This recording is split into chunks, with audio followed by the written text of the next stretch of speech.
My name is Sadie, I'm 36 years old and I live in Asheville, North Carolina. That morning I woke up earlier than usual because the house had already come alive since dawn. My mom was baking almond cookies in the kitchen, my dad was sitting on the porch reviewing the printed guest list from the night before, and I stood in front of the mirror, adjusting the pale turquoise dress I'd picked 3 weeks earlier for my little brother's big day, Mason's wedding. Mason is my only sibling, 5 years younger, and the pride of our family. He's energetic, funny, and could melt anyone with just a half smile. Today, Mason was marrying Claire, the woman our whole family adored, and I, as his sister, wasn't just happy, I was deeply moved. My husband, Jared, had left the house early, saying he had a last-minute client meeting. "I'll be at the church about an hour before the ceremony, don't worry," he said, kissing my forehead as he walked out. His voice was warm, his gaze familiar, but something about it made my heart skip. I told myself it was just the emotion of the day. I'm an accountant at a major pharmaceutical company, rational, not prone to emotional swings. In 11 years of marriage with Jared, I had never once doubted him. We had our usual little disagreements like any couple, but nothing ever serious. Until my phone buzzed. A message from an unknown number lit up the screen. "Don't go to the wedding, check your husband's garage." I froze. The message was short, no threats, yet it chilled me to the bone. My hands trembled, my heart thudded wildly. Who sent this? Why? Some cruel joke? I looked around the house. Everything was normal. No one suspected a thing. I let out a nervous chuckle and tried calling the number back. A robotic voice answered. "The number you are trying to reach is unavailable." I texted, "Who is this?" but got no reply. I set the phone down and tried to distract myself by helping Mom in the kitchen, but those words echoed in my head like a knock that wouldn't stop. "Check your husband's garage." The garage? We rented a separate garage about 4 blocks from the house to store Jared's old SUV. His man space, as he called it. I normally had no reason to go there. I hesitated, torn between logic and instinct. Then I remembered something small, something I once thought was harmless. Jared had said he kept a spare key in the old wooden box where we used to keep handwritten love letters. I rushed upstairs, opened the closet, found the box. Just as I remembered, the tiny silver key lay beneath a photo of us taken in Charleston 3 years ago. I picked it up, my fingers cold. It felt like I was about to cross a line. Like I was sneaking. But what if I didn't? What if something truly was being hidden? I told my mom I was going on a coffee run. "You want Starbucks or Dunkin'?" I asked, then headed out. The sun was soft, the breeze light, but all I felt was this tight, suffocating weight inside. The quiet street led me to the garage rental lot. I counted each step, heart pounding. I found the right row, Unit 52. The key turned. Click! The door creaked open, and a wave of cold darkness swept over me. I turned on my phone's flashlight and scanned the space. The car, storage boxes, familiar tools. Nothing unusual. I almost exhaled. Until the beam landed on a large cardboard box, covered with a black velvet cloth. My heart stopped. I stepped closer. A voice in my head screamed, "Don't open it." But my hands were already pulling back the cloth. And everything changed in that moment. I hoped it was just old junk Jared hadn't tossed. But as the cloth slid off the box's edge, I knew there was no turning back. The first thing I saw was a beige handbag with a thin leather strap, not mine. I recognized it immediately. It was the purse Harper, Mason's fiancée, had flaunted at the engagement party 2 months ago. She'd told me it was a limited edition from a French brand she had ordered from Europe. I dropped to my knees, heart hammering like a war drum. I pulled the purse out and saw a pair of pale pink heels underneath, the kind Harper often wore. There was even a sleek cylindrical perfume bottle, the exact scent I'd caught on her when she hugged me that morning at rehearsal. No. Why was her stuff here? I opened the purse. Inside was a wallet, Harper's ID, and a small laminated wedding invitation with Mason and Harper written on it. My breath caught, my hands were ice. Beneath the wallet was a thick stack of photos. I pulled them out, and my entire world shattered. Jared and Harper. At a lakeside resort. In one, they were standing close, holding hands. In another, Jared kissed her cheek as she beamed. Yet another showed them lounging side by side on sun chairs, sunlight dancing across their carefree faces, as if they owed the world nothing. I stumbled back and collapsed onto the cold concrete. I didn't cry. I didn't scream. I just froze. Every promise, every tender moment from the past decade, destroyed by a few silent photos. I tried to breathe, but it wasn't over. At the bottom of the box was a thick envelope, no name on it, just a scrawled note in blue ink. Hold this for now. Don't let Sadie see. I opened it. Inside were printed text message screenshots. I didn't need to read them all to know what they were, but I did anyway. Because I needed to be sure I wasn't imagining this pain. I wish that night never ended. Once the wedding's over, I'll find a way out. You know I don't love Mason. They don't need to know as long as we know we belong together. By the last message, my hands were shaking uncontrollably. This wasn't just betrayal, it was premeditated. Jared, my husband, and Harper, my future sister-in-law, had conspired to make fools of us all. I stood up, eyes burning but dry. I couldn't fall apart now. Not yet. I took out my phone and snapped photos of every item, every message, every picture. Then I wrapped them in a clean cloth from the car and gently placed the bundle into my trunk. I didn't know what I would do next. But I knew one thing. I wouldn't let Mason walk into a marriage built on lies. On the way back, the world outside my window looked warped. I felt nothing for the sunlight, for the passing cars, or the pedestrians. I was walking through a nightmare, forced to stay calm, because out there, a wedding was about to begin. It parked a few blocks from the church. I didn't go in. I sat in the car, gripping the steering wheel, trying to stay steady. One question kept circling in my head. How do I tell Mason? I couldn't ruin the ceremony in front of 100 guests, but I couldn't stay silent either. I pulled out my phone, searched Mason's name, and called. My heart pounded with each ring. Hey, sis? Mason's voice was cheerful, light. I swallowed hard. Can you meet me for a minute? Alone, before everything starts. Are you okay? He paused. What's going on? It's Harper, I said. My voice trembled, but it was steady. I need to talk to you about Harper. He agreed to meet me in the garden behind the church, a quiet spot, far from the growing buzz inside. I got there first, standing beneath the magnolia tree, the breeze gently swaying my dress. My heart was heavy. My hands clenched the small bag filled with evidence I never imagined I'd have to show my brother. On his wedding day. Mason arrived a few minutes later, tie slightly crooked, hair not fully in place. He smiled when he saw me, but it vanished the moment our eyes met. You okay? He asked, voice lowered. I took a deep breath, then held up the bag. I found this in Jared's garage. Mason frowned but said nothing. I handed him the bag and motioned toward the stone bench nearby. Mason, I don't even know where to start, but you need to see it with your own eyes. He opened the bag, pulling out the contents one by one. First Harper's wallet, then the photos. At first his face remained neutral, but the deeper he went, the tighter his lips pressed together, and the darker his expression grew. I saw the exact moment his heart broke, when the photo of Jared kissing Harper under the golden sunset appeared, his arm wrapped around her like she was the only woman in the world. Mason looked up at me, eyes lost. Are you sure? This is real. I nodded and handed him the printed messages. I wish it wasn't, but it's all there. The texts they sent each other, promises to handle things after the wedding. They've been planning this for a long time. He held the pages, eyes scanning rapidly. His hand began to shake. His shoulders slumped. I sat beside him, silent, and placed a hand on his back, like I used to when we were kids and he got a bad grade or was teased at school. But this was different. This time, Mason's whole world was collapsing.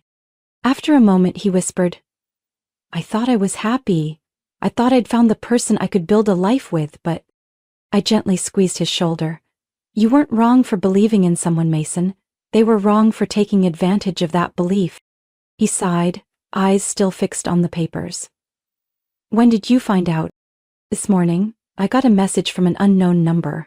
Don't go to the wedding, check your husband's garage. If it hadn't been for that, I would have never known. He looked up. Who sent it? I shook my head. No idea. No reply, number wasn't saved.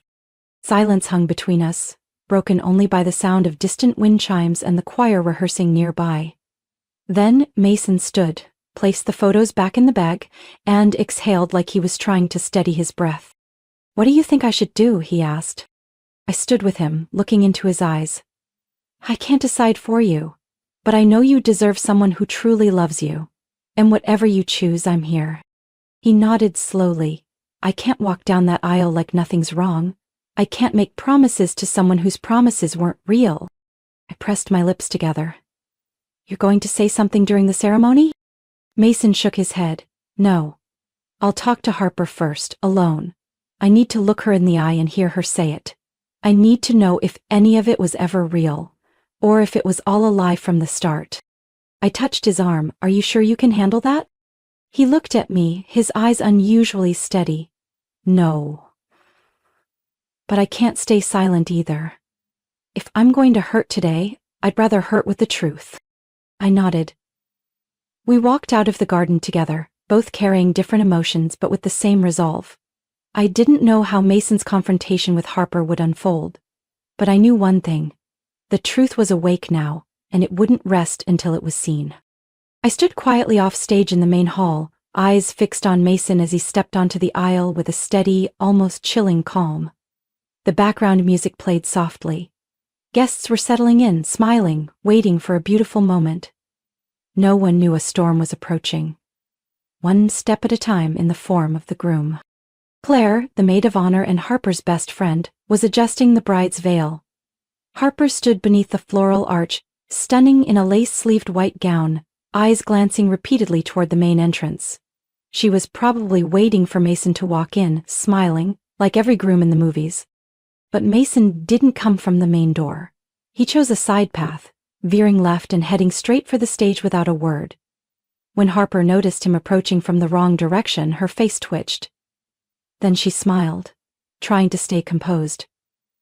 But her eyes betrayed her confusion. Babe, she said softly as he neared, why'd you come in that way? Mason didn't answer. He turned to face the crowd. His voice echoed through the mic, clear and unwavering. Thank you all for being here today. I deeply appreciate every person in this room. But I'm sorry. There won't be a wedding today. Gasps rippled through the crowd. My mom shot to her feet, eyes wide. My dad frowned. The pastor looked around, bewildered. It was as if the air had vanished. Harper stepped back, her face paling. Mason, what is this? He turned to her. It's the truth, Harper. Something you never gave me. I don't understand. Her voice trembled. What are you talking about? This is our wedding. Mason reached into his pocket and pulled out the envelope I had given him. I know everything, Harper. From the beginning, you and Jared, the photos, the messages you sent to Sadie's husband. It's all right here. She looked like she'd been slapped. No. No, this isn't real. Who told you? This is made up. No one had to tell me, Mason said, voice hard as stone. I saw the evidence myself. You left everything in Jared's garage. If you didn't want to get caught, you should have been better at hiding it. Harper staggered, her face white. She looked around for support, but no one would meet her eyes. Sadie, she hissed, turning to where I stood. You did this, didn't you? You always hated me. You just wanted to ruin my day. I stepped out from the shadows, eyes calm. No, Harper, I was protecting my brother. You're the one who ruined everything, long before today even began. You hypocrite! Harper shrieked, eyes wild. You'll regret smearing my name. Mason stepped down a stair, his voice no longer cold but nearly broken. I don't regret knowing the truth. I only regret loving someone who wasn't real. Harper stood frozen for a moment, then suddenly she tore off her veil and slammed it to the ground. Fine, she screamed. You want to cancel this? Great. I don't need this pathetic wedding. She spun around and stormed down the main aisle, the sound of her heels striking like thunder in the stunned silence. The doors burst open and she disappeared like a storm cloud. Mason stood still at the altar, shoulders trembling. I walked to his side and took his hand. The entire room remained silent, not a sound. Then, unexpectedly, Uncle Jerry stood and began to clap. Once, twice.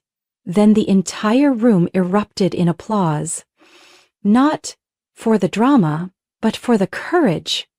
For a man who stopped before the cliff's edge instead of plunging forward just to save face. I leaned toward Mason and whispered, "You did the right thing." He turned to me, eyes red but clear. "You saved me, Sadie. I don't even know how to thank you." I shook my head, squeezing his hand. "You don't need to thank me.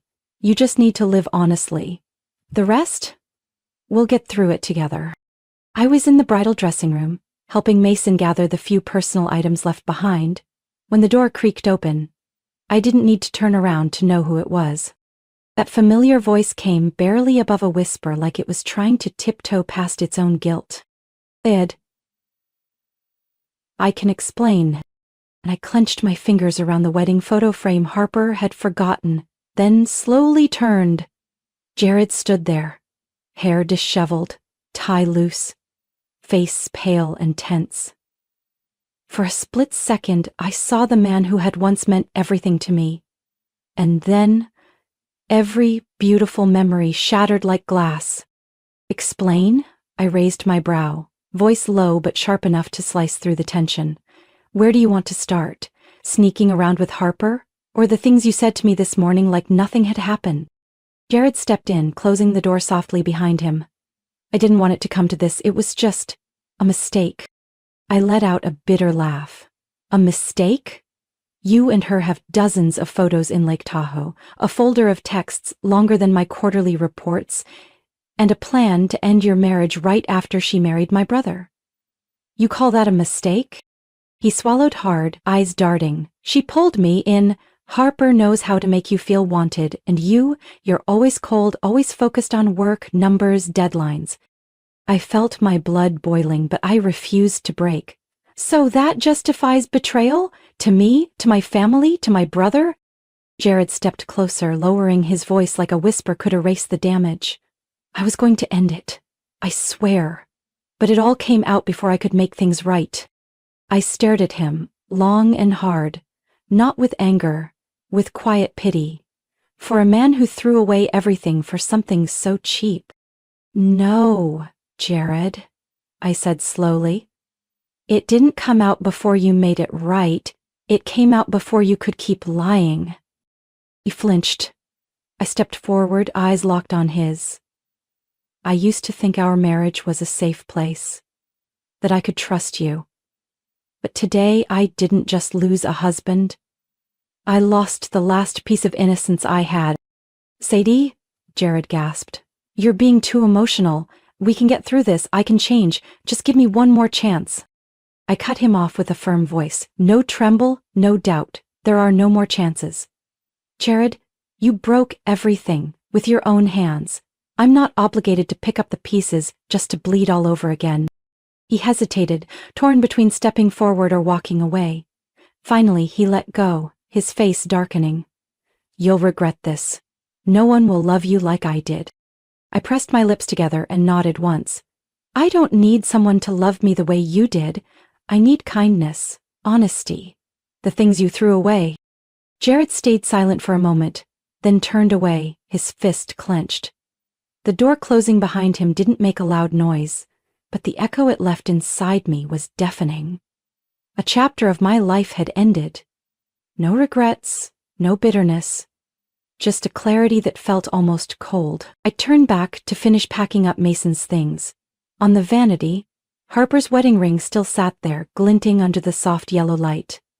I picked it up, slipped it into my coat pocket, and walked out of the room. I had saved my brother. I had also saved myself from a life that was only a shell.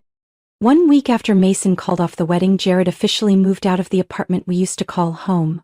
No goodbye, no note, just a few cardboard boxes quietly gone from his office. When I returned from meeting with the divorce attorney, it took me a few seconds to realize the hollow feeling I had wasn't sadness. It was relief. I began rebuilding my life like someone cleaning up after a storm. Everything I thought was solid had been blown apart, but in the rubble, I saw space. Space to plant something entirely new.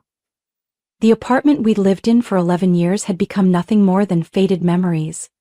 I decided to sell it, no hesitation, and when I signed the transfer papers, I didn't feel sorrow. Only the sensation of lifting a stone off my chest. I also handed in my resignation at the pharmaceutical company. That job used to be a point of pride, a symbol of stability and relentless effort. But now, it was just an old rhythm tied to lonely nights I once mistook for peace. I found a new job at a nonprofit that helps women rebuild after divorce, a place where broken stories are met with compassion, not pity. I never thought I'd take a turn like that, but every day I walked into that new office, I felt a piece of myself begin to heal. A few weeks later, I moved to a small riverside town called Waverly, about an hour from Asheville. I rented a tiny wooden house with ivy crawling up the porch and a backyard that looked out over a still lake. Every morning I brewed coffee, opened the window, and let the breeze carry birdsong through the silence of a peace I'd never known before. Mason was healing too. My brother hadn't quite found his smile again, but I saw something deeper in him. A wiser light, no longer naive. He started taking photography classes at the local community center, rediscovering a teenage passion he'd left behind during college and the years chasing stability. I remember the first time Mason brought his camera to my place in Waverly. He took photos of the lake, of me watering the plants, even of a chipped ceramic mug I had kept, my first birthday gift from Grandpa. When he got the photos developed, he handed me one and said, "You know, it's the crack that gives the picture soul. Just like people. Scars aren't ugly, they're proof we made it through." I was speechless. We sat there, side by side, saying nothing more, but the silence wasn't heavy.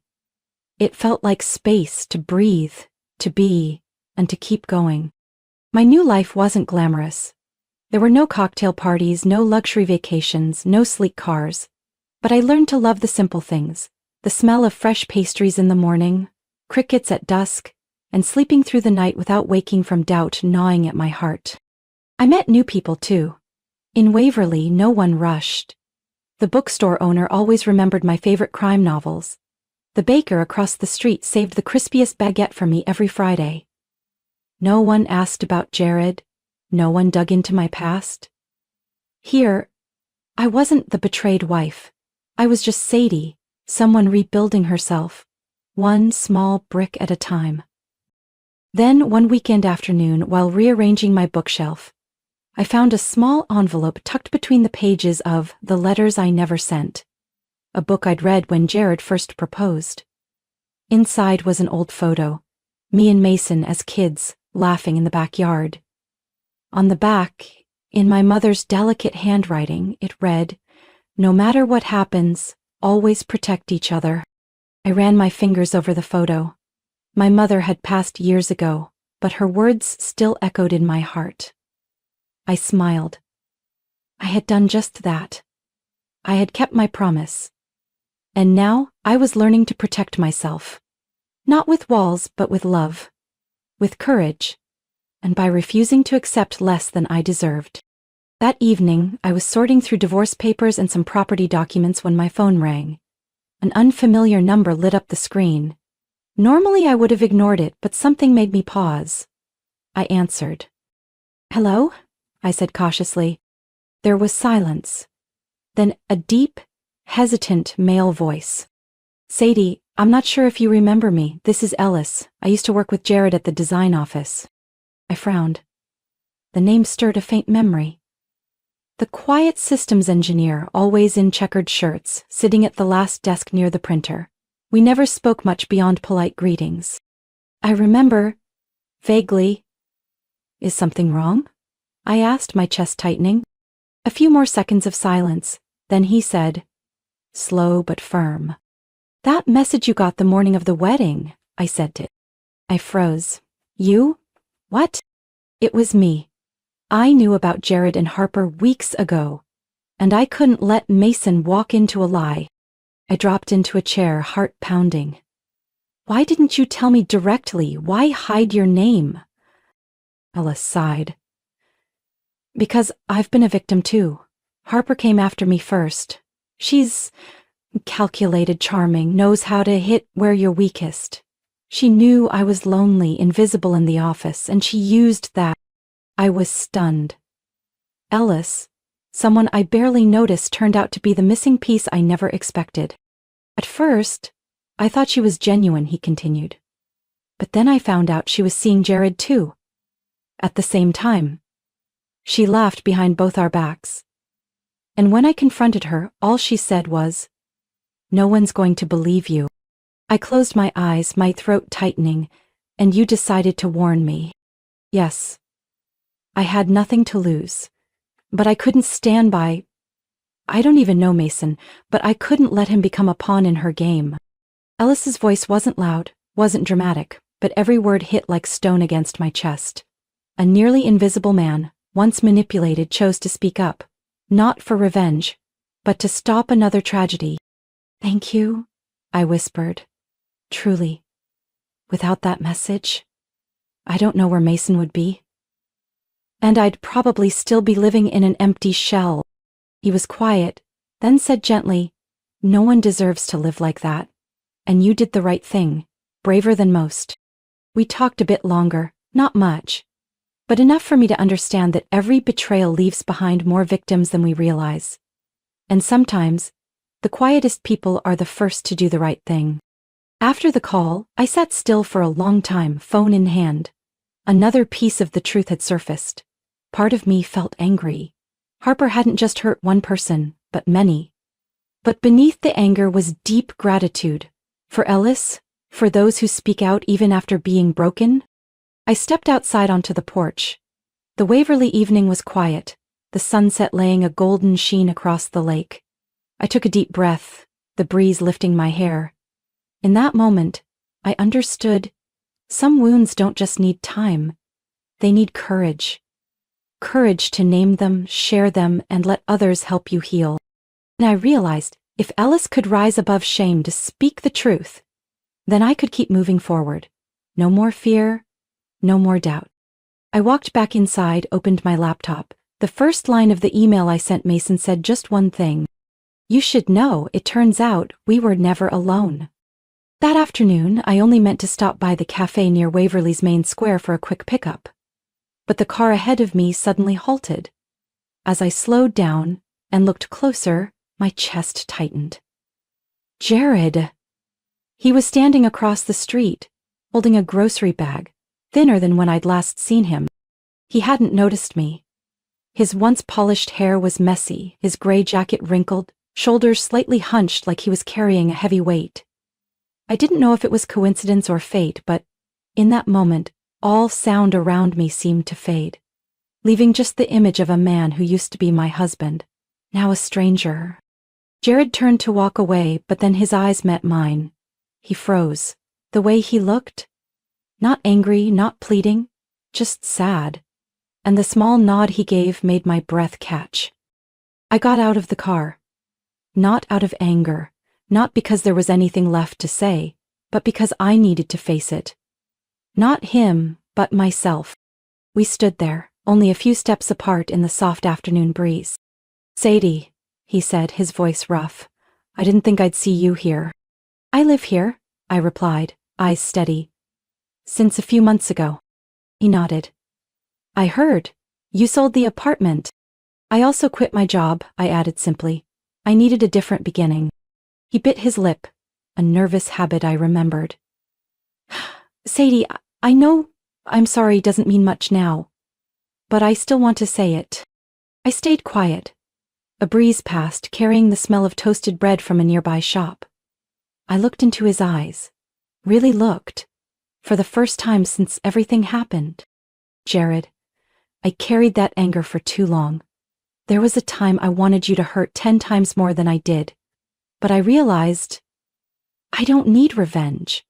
Not because you don't deserve it, but because I deserve peace." He said nothing, just looked down, clutching the plastic bag. "I forgive you," I said softly, almost like a whisper to myself. Not to forget, but to let go. His eyes lifted, surprised and flooded with emotion. You're not angry anymore? I was so angry I forgot who I was, I answered, my voice gentler. But I've learned something. Holding on to pain keeps me living in the moment. I was betrayed. And I don't want to live in the past anymore. Jared nodded, slowly, like someone hearing the lightest sentence of his life. I understand. Thank you for saying that. I smiled, not out of sarcasm, not with bitterness, but with quiet truth. Take care of yourself, I said, and turned to walk away. I didn't look back.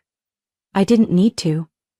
I had walked past him, past the years I once thought I couldn't let go of.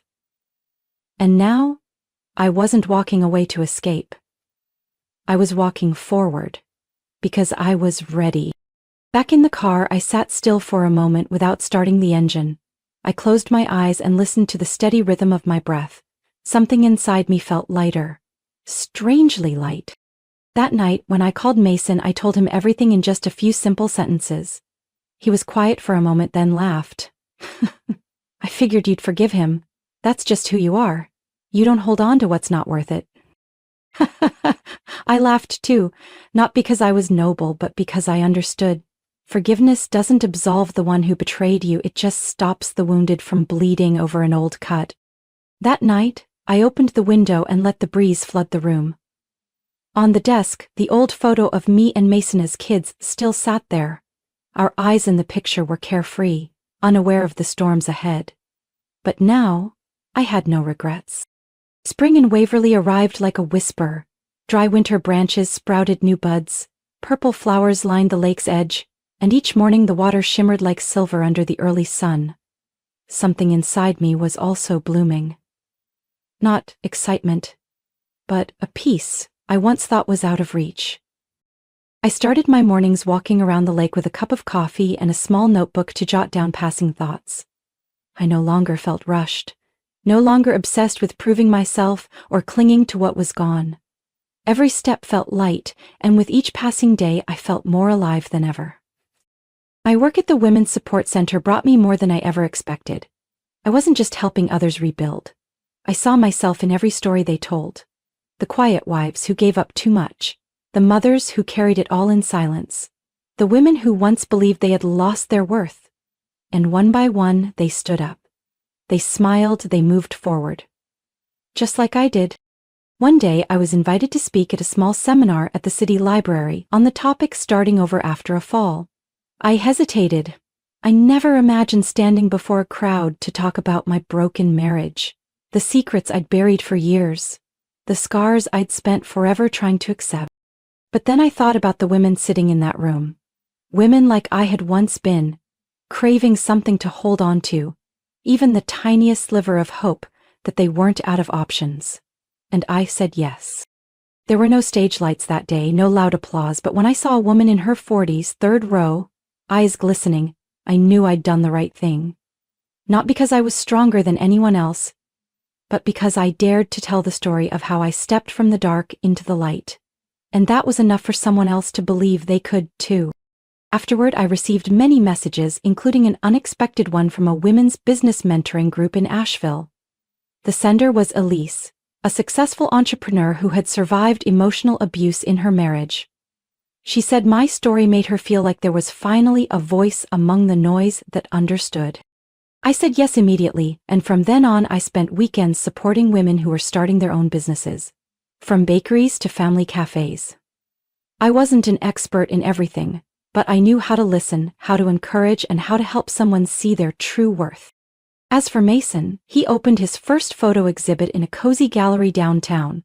The collection was titled Through the Cracks, a series of images capturing broken or forgotten things still catching light. I stood in the middle of the gallery on opening night, eyes misty as I saw a photo of me laughing in the garden, placed right in the center.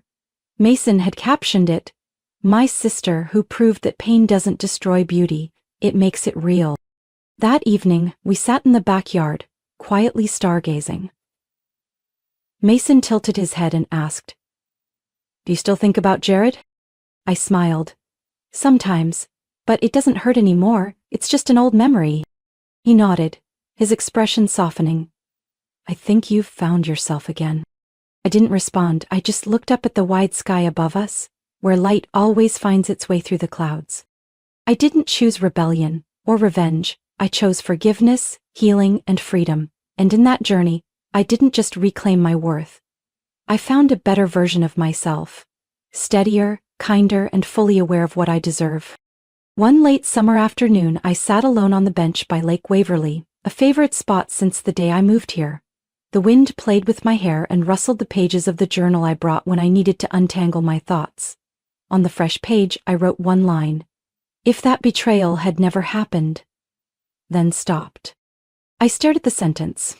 If Jared hadn't betrayed me, would I have left the old city? Let go of a life that looked fine but felt empty? Found this version of myself? Stronger, clearer, whole? The answer was no. That was when I realized betrayal wasn't the end, it was a comma, the start of a new paragraph, fierce, but worth living. I used to be a soft-hearted woman who always compromised, always tried to keep the peace, always made things look pretty from the outside. I poured my youth into a marriage where I was the only one holding the fire. I believed if I just tried a little harder, he'd love me more. Become the partner he promised to be. But the truth is, love can't survive on one person's effort, and it can't grow on a foundation of lies. The day I stepped out of Jared's garage, holding those photos and messages between him and Harper, I wasn't just holding evidence. I was holding a heart that had been broken, but was now wide awake. I was no longer the woman waiting in the kitchen for her husband to come home. I was Sadie, the woman who dared to face the truth, no matter how sharp it was. I remember when I told Mason I forgave Jared. He stayed quiet for a long time, then asked, "Is it because you still love him?" I shook my head. No. It's because I love myself more. Forgiveness doesn't mean acceptance. It means choosing not to let someone else's damage define your life. I didn't forgive Jared because he deserved it. I forgave him because I deserved peace. Since then, I've learned to love life differently. I no longer chase the image of the perfect wife the world expects. I don't need a 3-story house or a Caribbean vacation to feel valuable. A small cabin, meaningful work, afternoon talks with Mason, and the sound of children laughing during workshops. That's enough for me. Once, during a group session at the center, an older woman asked, "Weren't you scared to start over at 36? I smiled and said, "I didn't start over. I'm continuing, just on my own terms." Life hasn't been easier since the pain. I still have restless nights, still flinch sometimes when I see someone who looks like Jared. But now, I don't run from those feelings. I sit with them, face them, and remind myself, that's over. I'm still here, and I'm doing just fine. One day, I received a card from Elise, the founder of the women's group I work with. Inside, she wrote, "Thank you for rising from the wreckage. Your story is why so many believe they can save themselves." I keep that card on my desk, where I see it first thing every morning. It reminds me that the most precious thing isn't who loves us, but whether we love ourselves enough to never again accept betrayal in any form. And if someone asked me today, "Sadie, do you regret the past?" I'd say I don't regret what I lost. Because those losses gave me the chance to find myself. My story isn't just about betrayal or divorce. It's about awakening and growth. From a woman who once buried her feelings to keep up appearances, I became someone who puts her self-worth first, who faces the truth, and who walks out of the wreckage on her own 2 feet. Now I live a life of peace, purpose, and real freedom. No longer tied to the past, but guided by courage and authenticity. What do you think of Sadie's choice? Would you have the courage to let go the way she did? Share your thoughts in the comments and don't forget to follow the channel for more heartfelt and powerful family stories.